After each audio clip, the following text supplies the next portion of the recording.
Lord Calder Voss had passed her 3 times that morning, and each time she had been standing near enough that she felt the displaced air from his coat. Miss Elowyn Marr had worked in Voss Hall for 7 months. She had taught the 2 young wards in his care, his cousin's grown nephews, both in their middle 20s, both enrolled in the estate's private study program. She had organized the East Library, corrected 2 years of misfiled correspondence, and established a daily lesson schedule that had transformed the elder ward from a shambling reader into a man who could parse Latin by candlelight. She had done all of this within 40 feet of Lord Calder Voss, Alpha King of the Northern English Territories, and he had not once learned her name. She knew this because Mrs. Pruitt had told her so, with the particular satisfaction of someone delivering news they have been saving. His lordship does not trouble himself with staff appointments, the housekeeper had said, the morning Elowyn arrived. You are here because his secretary arranged it. You will leave when his secretary determines you are no longer required. His lordship will not be involved in either event. She had said this the way one reads a posted notice, not cruelly but with total certainty. Elowyn had straightened her spine, the way she straightened a pupil's posture when their attention wandered, and said, "Then I shall ensure the secretary has no cause for complaint." Mrs. Pruitt had looked at her as though she had said something faintly amusing. She had not smiled. 7 months later, Elowyn understood the architecture of her invisibility completely. She was not disliked. She was simply not seen. She moved through the hall like a piece of furniture that had always been there, useful, unobtrusive, requiring no acknowledgement. She had made her peace with this. She had, in fact, arranged her life around it. She kept her gloves on, always, the left one particularly, where the scarring climbed from her wrist to the inside of her elbow in a pattern that looked, to those who saw it, like a river system rendered in pale silver. The right glove covered less damage, 3 fingers, the heel of her palm, but she wore it anyway. It was habit by now. It was armor by now. The 3rd time Lord Voss passed her that morning, she was carrying a stack of survey maps she had borrowed from the library for the elder ward's geography lesson. She was in the corridor outside the study, and he came around the corner from the main stair, and he was close. So close that she caught the scent of him before she saw him. Leather, cold morning air, and something beneath both that she had no word for. Something that made the small hairs on her forearms rise even through the wool of her sleeves. He did not look at her, not a flicker, not a pause. He walked past her as though she were part of the wainscoting, and the air moved in his wake. And she stood there with her maps and her gloves and her 7 months of careful invisibility. Something in her chest pulled tight in a way she had not permitted it to do in a very long time. She straightened her spine. She aligned the maps against her forearm. She walked into the study and began the lesson, but her knuckles, wrapped around the edge of the map case, had gone white. Mrs. Pruitt found her in the East Library 3 days later. The housekeeper's expression was the particular one she wore when delivering information she considered beneath her, but could not avoid conveying. "Lord Fenwick arrives Thursday," Mrs. Pruitt said. "Lord Voss's northern neighbor. He will be here for the fortnight. You are to keep the wards out of the main rooms during the day." "Of course," Elowyn said, without looking up from the lesson plan she was annotating. "He brings his own staff. They are not to be confused with ours." A pause, waited. "You will take your meals in the schoolroom for the duration." Elowyn set her pen down with great care. "I currently take my meals in the staff dining room. And during Lord Fenwick's visit, you will take them in the schoolroom." Mrs. Pruitt's tone was the temperature of flagstone. "His lordship's guest arrangements require the dining room for senior staff and visiting retinue." Governesses are not senior staff. Elowyn looked at her then. I was not aware that was in question. It has always been in question, Mrs. Pruitt said. I simply had not had cause to raise it.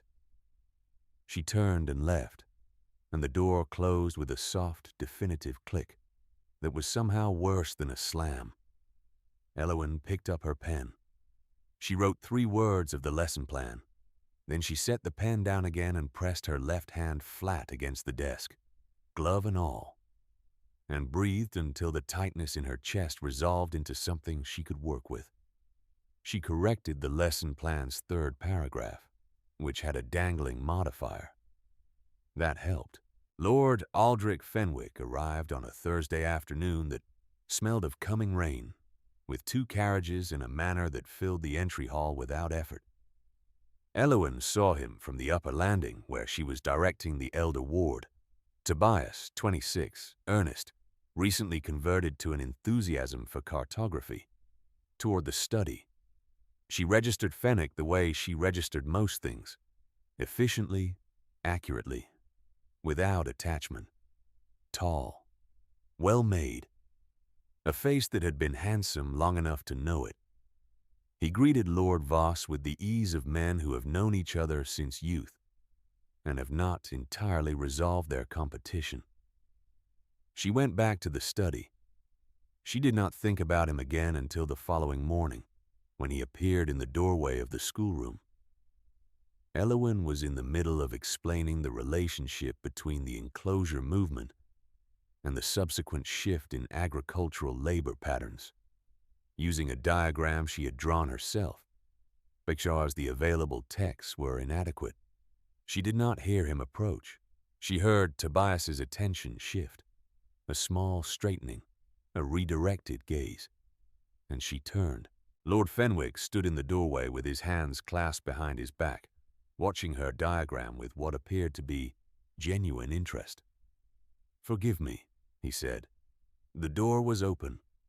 I did not mean to interrupt." He looked at her, not past her, not through her, directly at her, and said, "You are Miss Marr." The use of her name stopped her, not the sound of it. She had a name. She had always had a name. But the fact that he had it, that someone in this house had it, and had used it directly, as though she were a person who warranted being addressed. Her voice, when she found it, came out slightly wrong the first time. She stopped, swallowed, tried again. "I am," she said. "Lord Fenwick." He smiled. Not the practiced smile of a man performing charm, but something more considered. "I heard from Tobias that you have been teaching him to read survey maps. I have a professional interest in cartography. I wondered if I might impose on your lesson." "You are welcome to observe," she said, because that was the correct professional answer, and she gave it while her hands, the scarred hands in their careful gloves, were pressed into the folds of her skirt, so he would not see them shake. He stayed for the whole lesson. He asked 2 intelligent questions. When he left, he thanked her by name again. Elowyn waited until the corridor outside was empty. Then she found the nearest door, the small linen cupboard at the end of the schoolroom passage, and she put her back against it and breathed, once, twice, 3 times, until her eyes stopped stinging. She heard footsteps. She straightened before the door opened. It was Nathaniel Cope, who kept the estate's account books and had appointed himself, over the course of 7 months, as the person most likely to say what no one else would. He was 53, had a face like a used ledger, and looked at her now with the expression of a man adding a column. "He asked for you by name," Cope said. "I have been here 4 years, and he is the first person who has." Elowyn said nothing. "I'm not saying anything," Cope said. "I am merely observing, as one does." He looked at her for another moment. You might consider eating something. You look as though you have forgotten to." He walked away. Elowyn stayed where she was for another 10 seconds. Then she went back to the schoolroom and corrected the elder ward's map annotations, which were almost right, and therefore required more attention than the ones that were entirely wrong. Lord Fenwick came back the next day, and the day after that. By the 4th visit, he was bringing his own survey maps, ordnance survey sheets from the Northern Territories, which were more detailed than anything in the Voss Hall library, and spreading them across the schoolroom table with the proprietary confidence of a man who has found somewhere he wants to be. He asked Elowyn questions about methodology. He listened to her answers with the particular quality of attention that meant he was actually thinking about what she said, rather than preparing his response. It was, she realized, the first time in 7 months that anyone in this house had listened to her for reasons unrelated to their lesson. She was careful not to let this matter too much. She was careful about a great many things. "You have an extraordinary facility with spatial reasoning," he said on the 4th visit, looking at the diagram she had made of the northern watershed. "Where did you study?" "I did not study cartography formally," she said. "I read whatever I could find, and I had—" She paused because the next sentence required more disclosure than she typically permitted herself. "I had reason to learn the landscape of a particular area very well some years ago. Necessity is a thorough teacher." He looked at her with that considered attention. "The scars," he said quietly, not as an accusation. "If you wished to tell me, I would listen." Her left hand moved involuntarily toward the right, covering the glove. "Another time, perhaps," she said, and her voice was steady, and she was proud of that. He did not press. He looked back at the map. "Another time," he agreed. That evening, Cope appeared at the schoolroom door again, this time with a cup of tea he set on her desk without ceremony. "Lord Fenwick has spoken to you 4 times today," he said. I counted. He sat down in the chair Tobias used and folded his hands. "Lord Voss has spoken to you 0 times in 7 months. I've also counted that." "You keep very thorough records," Elowyn said. "I am an accountant," Cope said. "It is what I do." He looked at her with the expression of a man who has totaled a column and does not like the sum. "Lord Fenwick is going to make you an offer. I would put money on it. The question I am asking myself, not you myself, is whether you will take it." Elowyn wrapped her hands around the teacup. The warmth reached her through the gloves, barely. "That is a very premature question." "I am an accountant," he said again. "I work in projections." He stood. "The tea is from the good pot, not the staff one." He left. Elowyn drank the tea. She stared at the survey map still spread across the table, the one Lord Fenwick had left because he intended to return tomorrow. She thought, with a precision she did not entirely welcome, that being seen was a more complicated thing than she had remembered. It was on the 5th day that Lord Calder Voss noticed. He came into the corridor outside the schoolroom.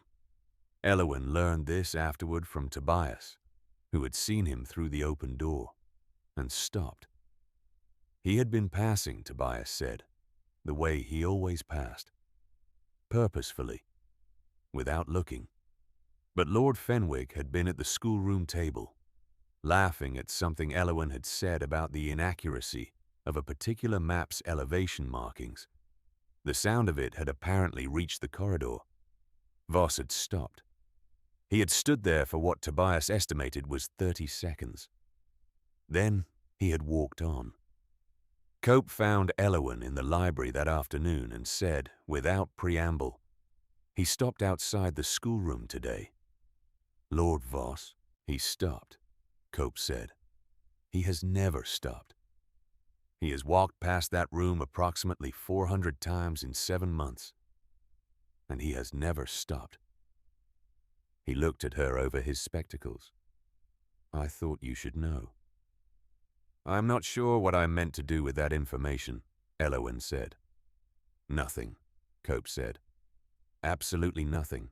I am telling you because I am an accountant, and the numbers have changed, and I find it significant. He picked up the book she had set aside and looked at its spine. Fenwick is going to ask you to come and work for him.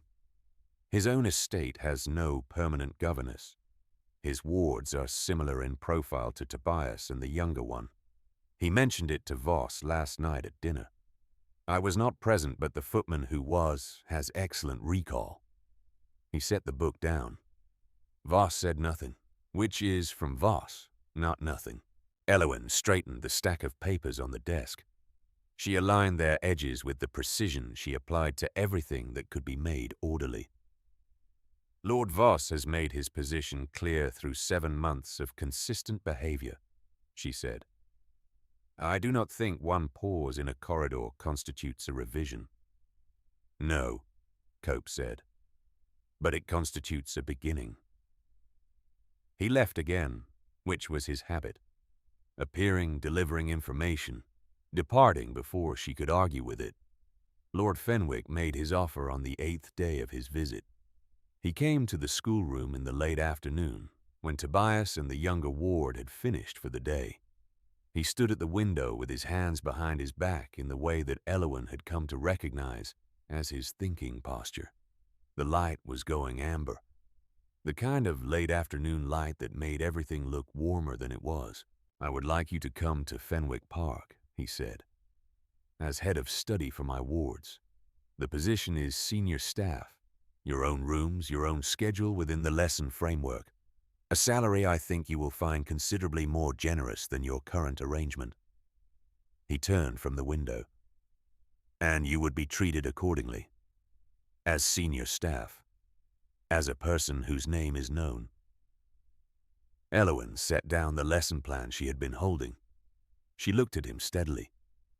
That is a very comprehensive offer, she said.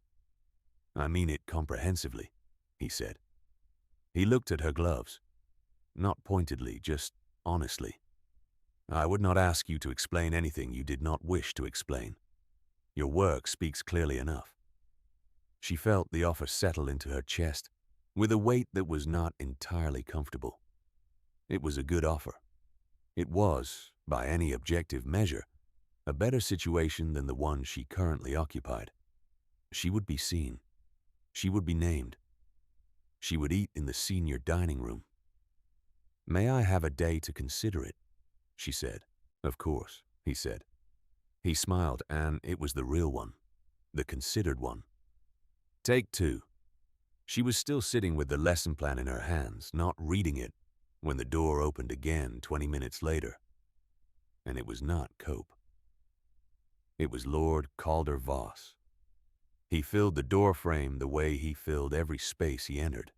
Not through effort, but through simple physical reality. He was tall in the way that old oaks were tall, and the room felt differently proportioned with him in it. His eyes were the color of winter water, gray-green and opaque, and they were looking at her, directly, for the first time. Elowen stood. It was reflex. The professional reflex of a governess in the presence of her employer. She straightened her spine and her expression and said, Lord Voss. And her voice was perfectly level, because she had had 7 months of practice at levelness. He came into the room. He looked around it. The maps, the books, the diagram of the watershed she had not yet put away.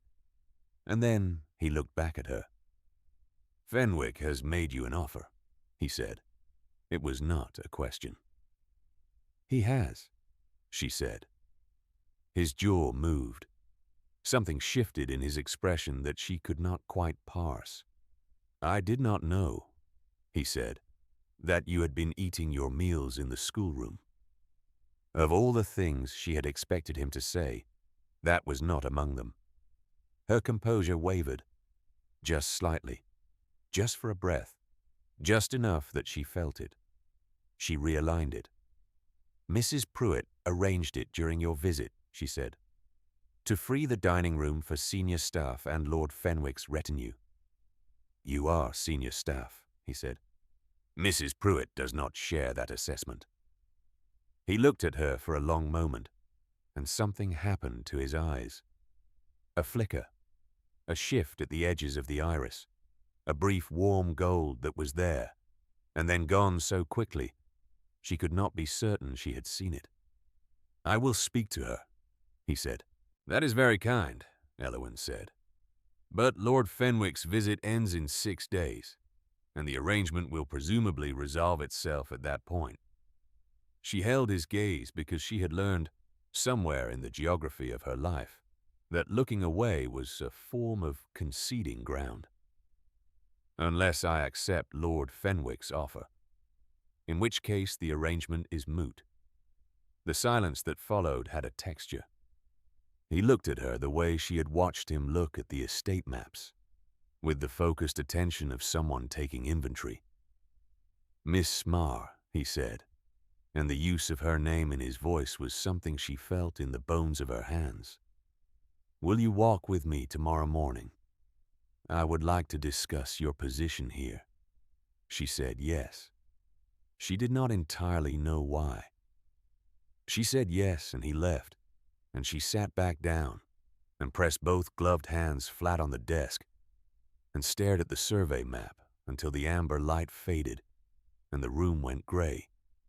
They walked in the kitchen garden, which was Elowin's preferred thinking space because it smelled of turned earth and rosemary and required no social performance. He walked beside her rather than ahead of her, which she noticed. He asked her about the lesson plan for the coming term, and she told him, and he listened with the same quality of attention she had found so startling in Fenwick.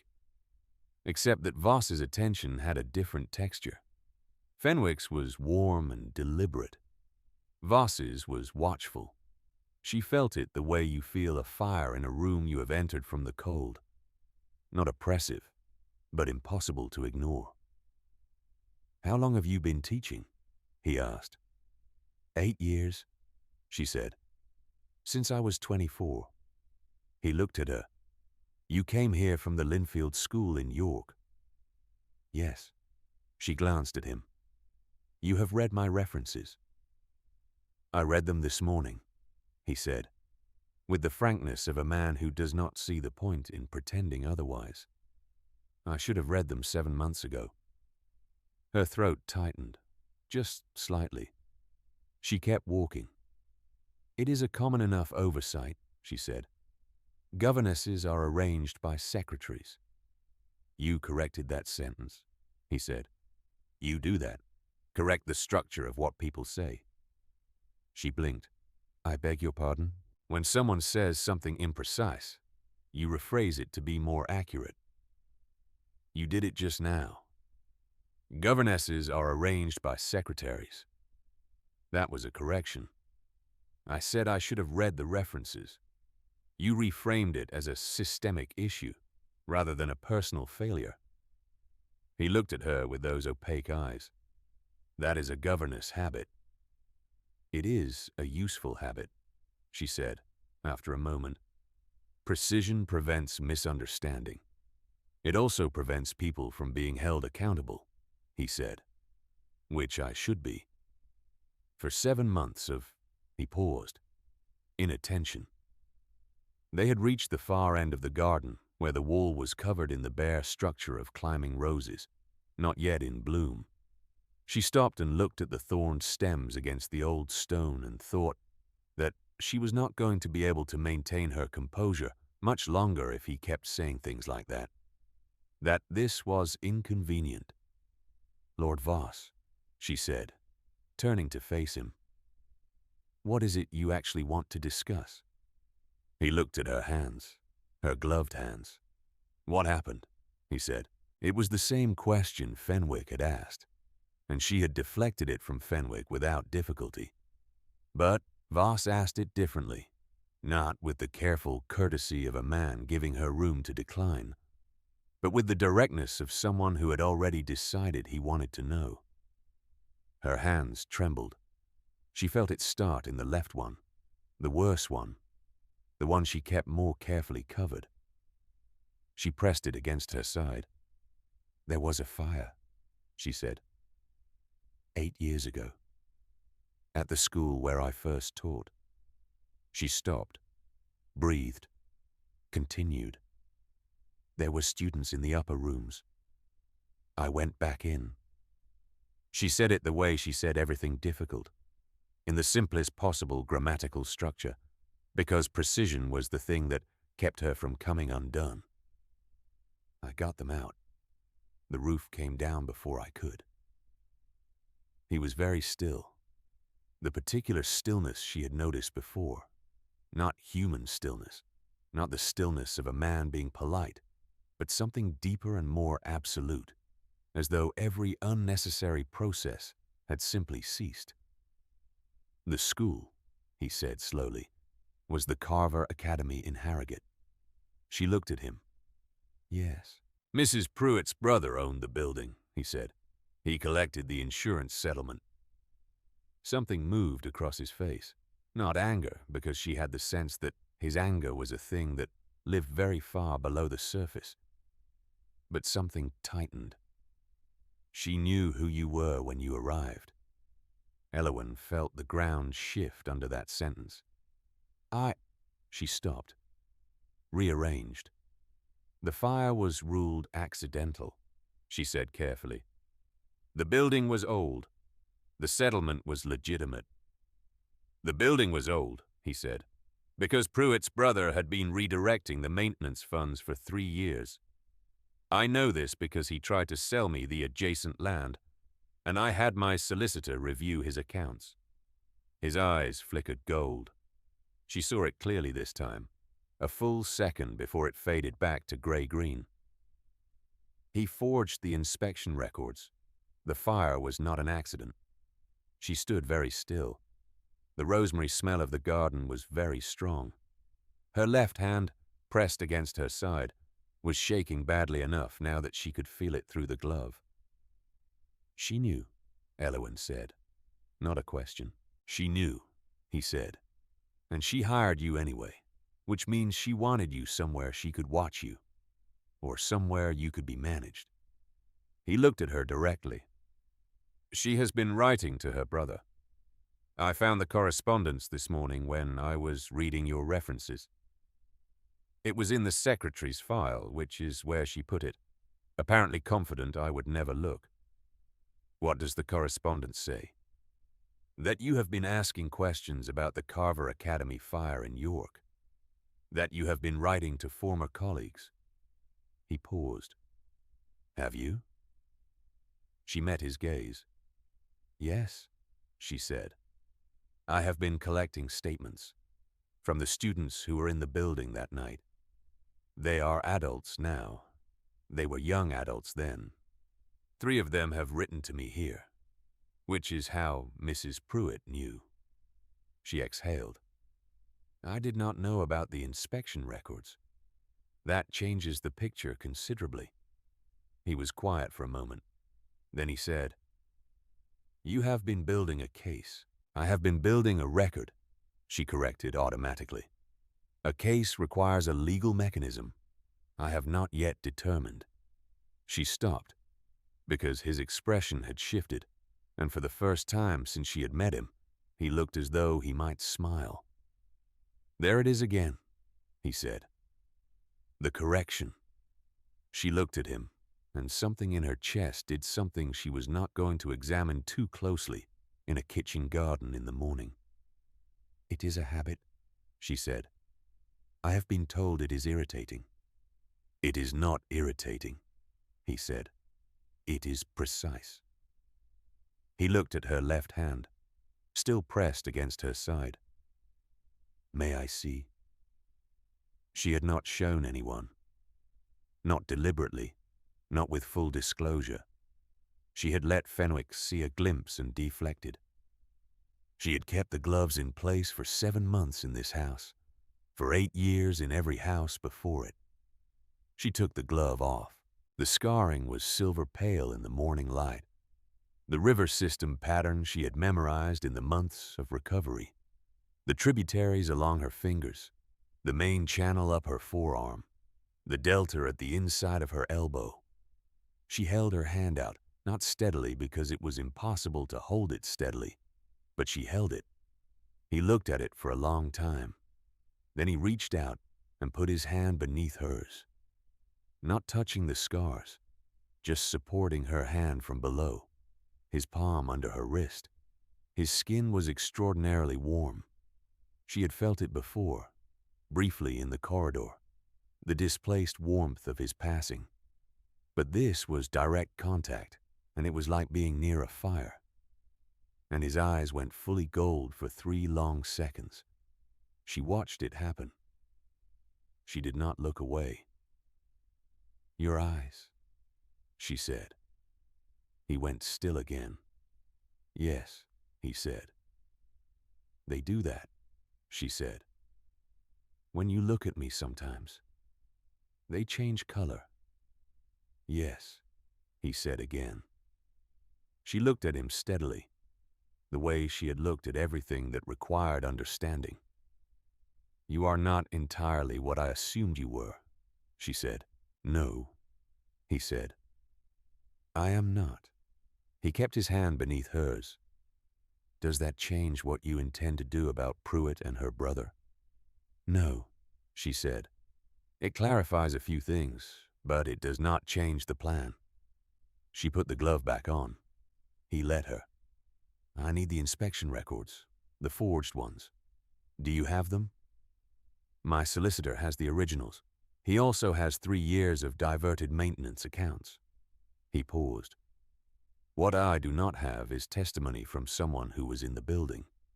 "I have 3 written statements," she said, "and I am the 4th. He looked at her with an expression she was only beginning to learn to read. The one that meant his wolf had already decided something, and his man was catching up. "Tell me the plan," he said. Mrs. Pruitt moved first, which Elowen had anticipated. She came to the schoolroom that afternoon with a letter, not a verbal communication. A letter which meant she had wanted a record of it, informing Miss Marr that her services were no longer required at Voss Hall, effective at the end of the month. Due to a review of the staffing structure and a determination that the ward's educational needs could be better served by a tutor of more appropriate qualifications. Tobias, who had been in the room when she delivered it, stood up from his chair with an expression of outrage that was entirely gratifying. "Miss Marr has more appropriate qualifications than anyone who has taught me in 26 years, he said. Mrs. Pruitt looked at him with the expression she used on things that were in her way. "This is not a matter for discussion," she said. "No," Elowen said. She set the letter on the desk. She aligned it with the edge of the desk because that was what her hands needed to do. "It is not." "Thank you, Mrs. Pruitt." The housekeeper left. Tobias turned to her with his outrage still running. "You cannot simply... She cannot simply... She can," Elowen said.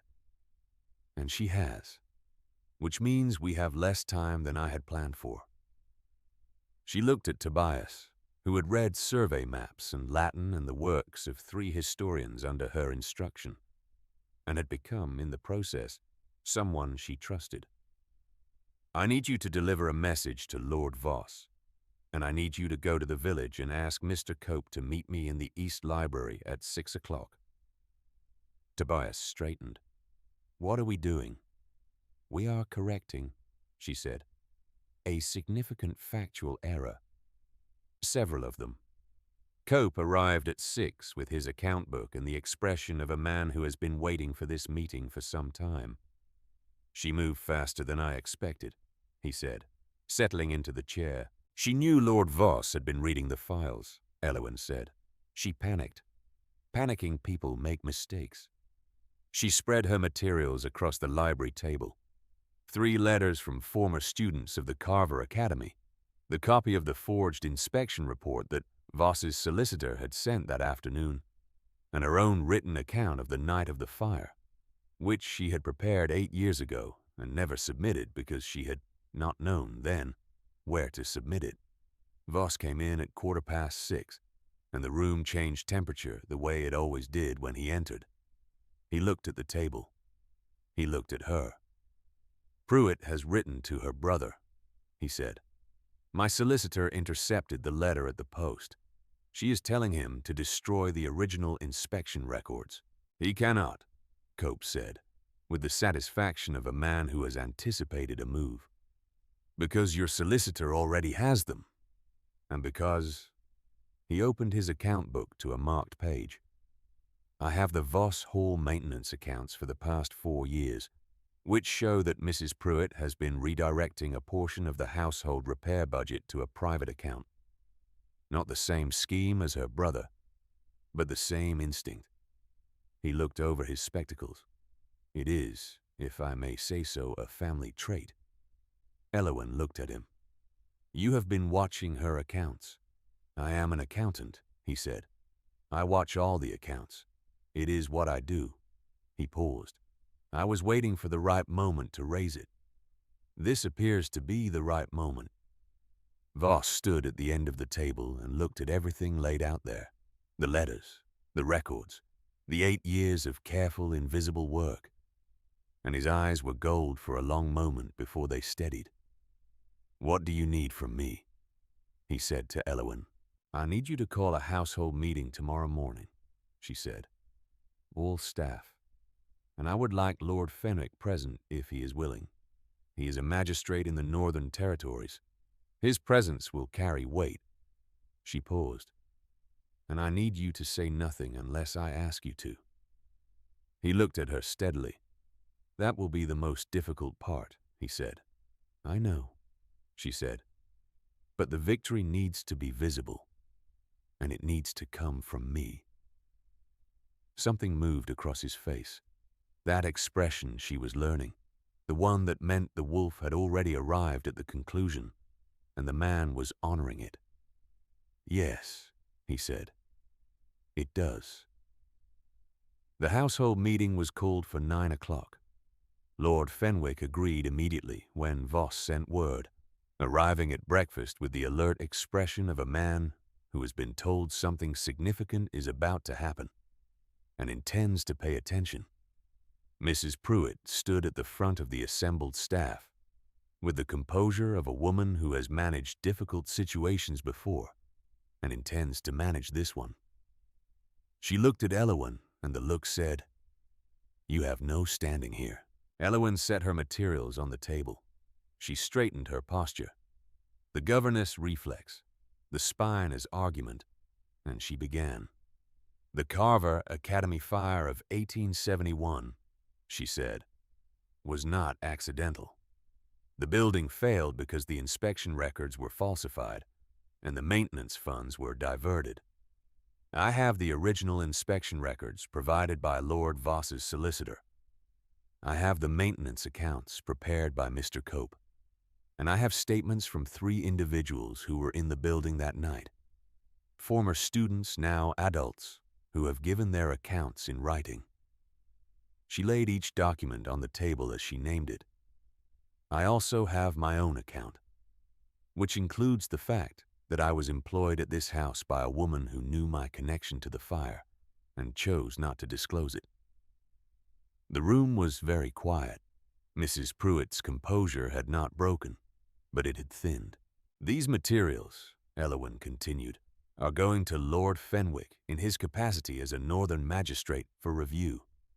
The question of what happens next is not mine to determine, but the question of what is true." She looked at Mrs. Pruitt directly. "That is no longer in any doubt." Mrs. Pruitt said, "You have no position from which to make accusations. You are a dismissed governess." "The dismissal letter," Elowin said, "is dated yesterday afternoon. These documents are dated considerably earlier. The sequence is legible." She let that sit for a moment. Then she said, "I am not making an accusation. I am presenting a record. There is a distinction. I teach it in my second-year logic curriculum." Cope, standing at the back of the room, made a sound that might have been a cough. Fenwick stepped forward and took the documents. He looked at them with the focused attention of a magistrate, not a guest, and when he looked up, he looked at Mrs. Pruitt. "I will need to speak with you privately," he said, "and with your brother, when he can be reached." His tone was not unkind. It was the tone of a man who has made a determination and is now implementing it. Mrs. Pruitt looked, for the first time, as though the ground beneath her was not entirely solid. She looked around the room, at the staff she had managed and directed and categorized for years, and found no one looking back at her with support. Tobias was watching Elowin. The footman with the excellent recall was watching Fenwick. Cope was looking at his account book with the expression of a man who has already moved on to the next column. She was alone in the room, surrounded by people. Lord Voss had said nothing. He stood at the side of the room, and his presence was the heaviest thing in it, and he had kept his word entirely. He had said nothing. But when Elowin looked at him, his eyes were gold, and he did not look away. "Miss Marr," he said, and the room heard it. The room understood what it meant for the Alpha King of the Northern Territories to say a dismissed governess's name in that register. "Your position here is not terminated. It was never legitimately terminated. I am restoring it, effective immediately, with a revision to your title and salary that I should have implemented 7 months ago." He came to stand beside her, not in front, beside. "She is senior staff," he said to the room.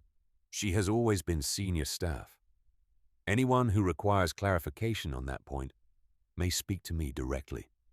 Tobias started to say something, and then pressed his mouth closed, visibly, because the moment was too large for commentary. Cope did not look up from his account book, but his mouth had done something that was not quite a smile and was entirely a smile. Elowin looked at Voss. He looked at her. His eyes were still gold. "Thank you," she said. "That was very precisely timed." "I have been learning precision," he said, "from an excellent teacher." Lord Fenwick came to find her that afternoon in the East Library, where she had gone because it was the room that most reliably smelled of old paper and order. "The documents are sufficient," he said. "My office will pursue the matter." He paused. "Mrs. Pruitt has already indicated she will cooperate, in exchange for a reduced accounting of her own activities. Her brother will not have that option." "I see," Elowin said. He looked at her with that considered attention. "You built that case over 8 years," he said, "while teaching, while being invisible, while keeping your gloves on." He said it without pity, which was why she could receive it. "It was the most thorough lesson plan I have ever constructed," she said. He smiled, the real one. "My offer stands," he said. "If you ever wish to come to Fenwick Park." He paused. "Though I suspect you have decided to stay." She looked at him honestly. "I think I have," she said. "I am sorry." "Don't be," he said. "He saw you this morning the way I have seen you since Tuesday. That is not nothing." He picked up his hat from the table where he had set it. He was the first one who should have. But I am glad someone did. He paused at the door. "You are an extraordinary teacher, Miss Mara. Whatever you choose." He left, and the library smelled of old paper and rosemary from the garden. Elowin sat with her ungloved hands flat on the table and breathed until the stinging in her eyes resolved into something she could manage. Then she put the glove back on and went to find Voss. She found him in the entry hall, was where he went when he needed to think, according to Tobias, who had mentioned it once and probably had not meant it as useful intelligence. He turned when she came in. Before she made any sound, before she had crossed the threshold fully, he always knew where she was. She understood now something of why. "Fenwick is leaving tomorrow," she said. "I know," he said. "He is a good man," she said. "He saw me when—" She stopped, restarted. "He was the first person in this house to use my name." "I know that too," Voss said. The words cost him something. She could see it in the line of his jaw. "I have been a considerable fool." "You have been inattentive," she said. "There is a distinction." He looked at her, and his eyes shifted gold and stayed there. She looked back at him and did not look away, because she had learned that looking away was a form of conceding ground, and she was not going to concede this. "My wolf," he said, "knew you the first week you were here. I did not listen to him for 7 months." He said it with the directness of a man who has decided that precision is the only thing worth offering. "He has been considerably less patient with me than you have been." "Is that what the eyes are?" she said. "The wolf?" "Among other things," he said. "He is. A separate presence. He recognized you as mine before I had the sense to see you at all." He paused. "I am not telling you this to claim anything. I am telling you because you deserve the full accounting." She looked at him for a long moment. The hall smelled of wood smoke and cold stone, and that thing beneath his coat that she had never been able to name. Pine. Something wild. Something that was simply him. "I'm going to stay," she said. "Not because of the wolf, and not because the offer has been improved. Because this is where my work is, and because—" She stopped. Let the sentence be incomplete for one breath. "Because I would like to see what happens when you actually pay attention." He crossed the distance between them in 2 steps and took her left hand, the ungloved one, because she had taken the glove off in the library and not replaced it, and held it the way he had in the garden, palm beneath hers, not touching the scars, just holding the weight of her hand. "I intend to pay a great deal of attention," he said. She let him hold her hand. The warmth of him was extraordinary, and she thought she would probably never entirely get used to it, and that this was perfectly acceptable. 3 months later, the schoolroom at Voss Hall smelled of chalk and India ink and the particular dry warmth of a room that is used every day by people who find it comfortable.